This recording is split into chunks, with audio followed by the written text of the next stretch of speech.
Welcome to சாந்தி உலகம். இன்றைக்கி சேனலில் எல்லாருக்கும் பிடிச்ச குக்கீஸை கொஞ்சம் ஹெல்த்தியாக எப்படி செய்யலான்னு பார்க்கலாம். ரொம்ப சிம்பிளான ரெசிபி. நான் எப்படி செய்கிறேங்கிறத உங்கள் கூட ஷேர் பண்ணியிருக்கேன். வாங்க வீடியோக்குள்ளே போகலாம். இது செய்கிறதுக்கு ஒரு மிக்சிங் பவுல் எடுத்துக்கோங்க. அதில் எடுத்து வச்சுருக்க அன்சால்டட் பட்டரை சேர்த்துக்கோங்க. பட்டர் கண்டிப்பாக ரூம் டெம்பரேச்சரில் இருக்கிற மாதிரி பார்த்துக்கோங்க. பட்டரை ஒரு முறை வயர் விஸ்க் வச்சு நல்லா மிக்ஸ் பண்ணி எடுத்துக்கோங்க. மிக்ஸ் பண்ண பிறகு எடுத்து வச்சுருக்க பவுடர் பண்ண சுகர் சேர்த்துக்கலாம். சுகரையும் பட்டரையும் நல்லா மிக்ஸ் பண்ணி எடுத்துக்கோங்க. இதோட கன்சிஸ்டன்சி எப்படி இருக்கணும் அப்படின்னா லைட் கலரில் இருக்கணும். நல்ல ஒரு க்ரீமி கன்சிஸ்டன்சி வர வரைக்கும் நம்ம மிக்ஸ் பண்ணி எடுத்துக்க போகிறோம். நான் இன்றைக்கி வயர் விஸ்க் தான் வச்சு பண்ணுறேன். உங்கள்கிட்ட எலக்ட்ரிக் பீட்டர் வச்சு பண்ணுறீங்க அப்படின்னாலும் பண்ணிக்கோங்க. அது சீக்கிரமாக செஞ்சு முடிக்கலாம். எப்பயும் சொல்கிற மாதிரி தான் இந்த மாதிரி பேக்கிங் ஐட்டம்லாம் செய்யும் பொழுது நம்ம யூஸ் பண்ணுற பொருள் எல்லாமே ரூம் டெம்பரேச்சரில் இருக்கிற மாதிரி பார்த்துக்கோங்க. பார்த்திங்கன்னா நல்லா மிக்ஸ் ஆகி வருது. கலரும் நல்லா சேஞ்ச் ஆகி வந்துருச்சு. லைட் கலரில் நல்லா க்ரீமியாக இருக்குது பார்த்திங்களா. நெக்ஸ்ட்டு இதுக்கு ஃப்ளேவர் கொடுக்கறதுக்காக 1 டீஸ்பூன் அளவுக்கு நான் இன்றைக்கி வெனிலா பவுடர் சேர்த்துக்க போகிறேன். அதையும் சேர்த்து நல்லா மிக்ஸ் பண்ண பிறகு நம்ம ஃப்ளார் சேர்த்துக்கலாம். 1 கப் அளவுக்கு ஃப்ளார் சேர்த்துக்கலாம். All purpose flower. மாவு சேர்த்துட்டு நல்லா மிக்ஸ் பண்ணி எடுத்துக்கோங்க. இதோட மெஷர்மெண்ட்ஸ் எல்லாமே டிஸ்கிரிப்ஷன் பாக்ஸில் கொடுக்குறேன், செக் பண்ணி பாருங்கள். மாவு சேர்த்த பிறகு நான் இன்றைக்கி பேக்கிங் பவுடர் சேர்த்துக்க போகிறேன். சோடா எதுவும் சேர்த்துக்கல. 1/2 டீஸ்பூன் அளவுக்கு பேக்கிங் பவுடர் சேர்த்துக்கோங்க. அது கரெக்டாக இருக்கும். பேக்கிங் பவுடரும் சேர்த்துட்டு நல்லா மிக்ஸ் பண்ணி எடுத்துக்கோங்க.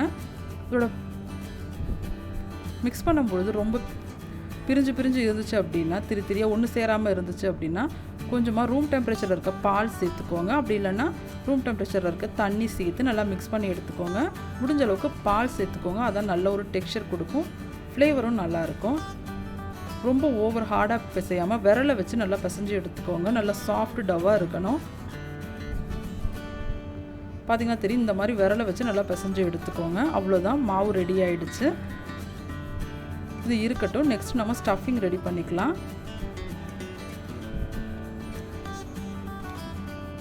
ஸ்டஃபிங்க்கு நான் இன்றைக்கி ஒரு 1/2 கப் அளவுக்கு டேட்ஸ் எடுத்து வச்சுருக்கேன்.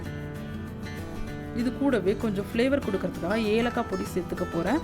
நீங்கள் இது கூடவே கொஞ்சம் பட்டை பொடி இருக்குல்ல, அது கொஞ்சமாக ஒரு பிஞ்ச் அளவுக்கு சேர்த்துட்டிங்க அப்படின்னா இன்னும் ஃப்ளேவர் சூப்பராக இருக்கும். நான் சேர்த்துக்கல, ஏலக்காய் பொடி மட்டும் சேர்த்துக்க போகிறேன். நல்லா இது மிக்ஸ் பண்ணி எடுத்துக்கோங்க.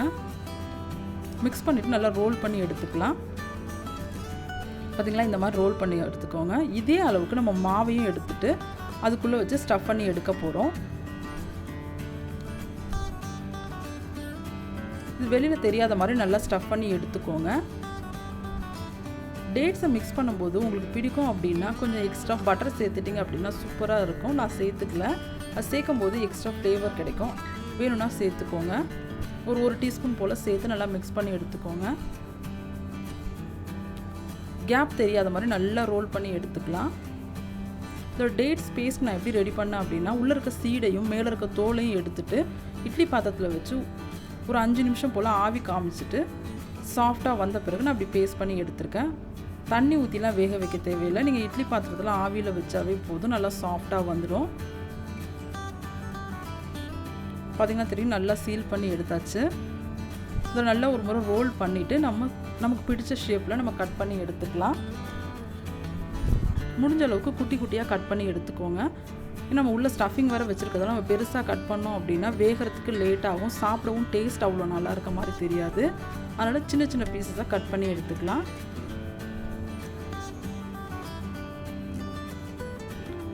உங்கள்கிட்ட அச்சு இருக்குது அப்படின்னா நீங்கள் 2த்தையுமே குட்டி குட்டி பால்ஸாக பிரிச்சுட்டு உள்ளே ஸ்டஃப் பண்ணிவிட்டு டேட்ஸை நீங்கள் அச்சில் வச்சு ஷேப் பண்ணி எடுத்துக்கலாம். நான் இந்த கத்தியை வச்சு கட் பண்ணி எடுத்துக்க போகிறேன். பார்த்திங்களா, இந்த மாதிரி கட் பண்ணிவிட்டு எல்லாமே ஈவனாக கட் பண்ணி எடுத்துக்கோங்க. கட் பண்ண பிறகு நம்ம பேக்கிங் ட்ரேயில் வச்சு பேக் பண்ணி எடுத்துக்கலாம். பார்த்திங்களா, சூப்பராக ஸ்டஃப் ஆகி வந்திருக்கு நடுவில் அழகாக. அவ்வளோதான். இதே மாதிரியே எல்லாத்தையும் ரெடி பண்ணிவிட்டு நம்ம பேக்கிங் ட்ரேயில் வச்சுக்கலாம். இந்த பேக்கிங் ட்ரேயில் நம்ம ரெடி பண்ணிகிட்டு இருக்கும்போதே அவனை 10 மினிட்ஸ் 180 டிகிரியில் ப்ரீஹீட் பண்ணிக்கோங்க. ஒருவேளை குக்கரில் இட்லி பாத்திரத்தை செய்யறதுனாலும் ப்ரீஹீட் பண்ணிவிட்டு செஞ்சுக்கோங்க.